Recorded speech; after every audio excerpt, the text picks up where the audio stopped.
Today we tend to remember John Bunyan as a writer, yet in his lifetime he was predominantly known as a preacher and pastor. The minute book of the first independent church in Bedford, now known as Bunyan Meeting, records that in early 1656 its members gathered and appointed John Bunyan to preach publicly. He described himself as a brisk talker, and initially he accompanied others, probably travelling on horseback, into surrounding villages, assisting them with preaching. It was not long before many came to hear the tinker preach by the hundred.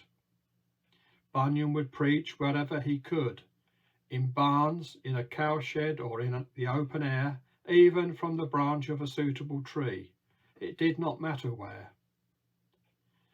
The John Bunyan Museum holds an engraving of Bunyan preaching to a crowd in October 1659 on Bedford Market Square, with the spire of St Paul's Church rising behind above the rooftops.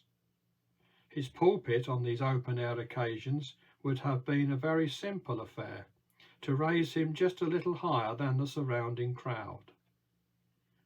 Following Bunyan's 12-year prison term for illegally preaching, he was appointed as pastor of the independent church in Bedford, and in early 1672 the current site in Mill Lane was purchased. The original building, an orchard barn, served the church well for the next 35 years. The building was replaced after Bunyan's death by a purpose-built church known as the Old Meeting in 1707. A pulpit and sounding board from this building survives today and is displayed at Bunyan Meeting on the rear staircase leading up to the large hall.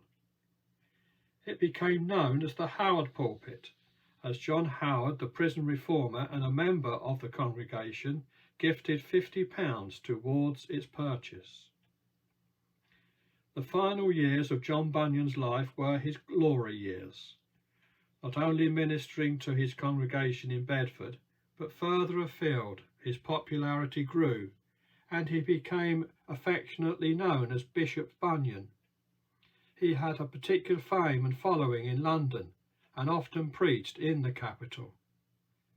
One London meeting place where he preached towards the end of his life was in Zower Street, Southwark. Zower Street still exists today, just south of the Tate Modern Gallery, and in the shadows of the Shard building, which opened in 2012, towering above the modern skyline. In the mid-17th century, it was a deprived area of narrow streets and poor housing. Little is known of the meeting house, which apparently cost £360 to build, although it did gain a local title as John Bunyan's Meeting House. At the time, it was owned by Dr. Thomas Barlow, Bishop of Lincoln, and keeper of the Bodleian Library, Oxford, who specifically gave Bunyan his permission to preach there in 1687.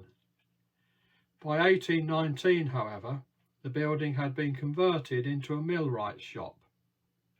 The story of the Zower Street pulpit has an intriguing history, however.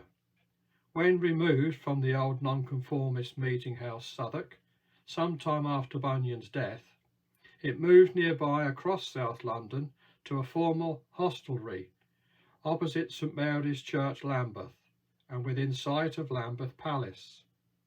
Originally built as an inn, the upper story of the building contained John Bunyan's pulpit, as it continued to be known, for a number of years.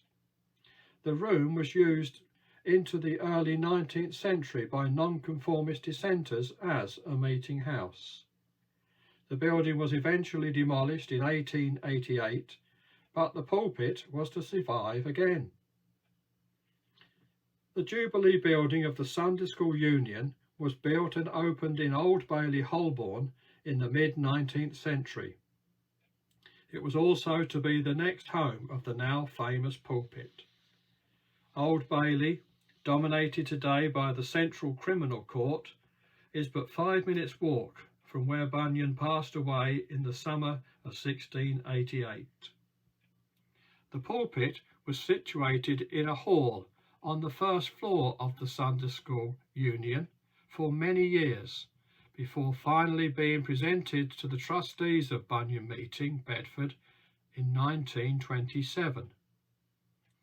When the present museum was redesigned and opened in 1998, the pulpit was placed in the far end of the new gallery, with a modern wooden staircase added to enable visitors to climb into the wrap-round structure and experience the confined spaces from which the Tinker of Bedford once preached.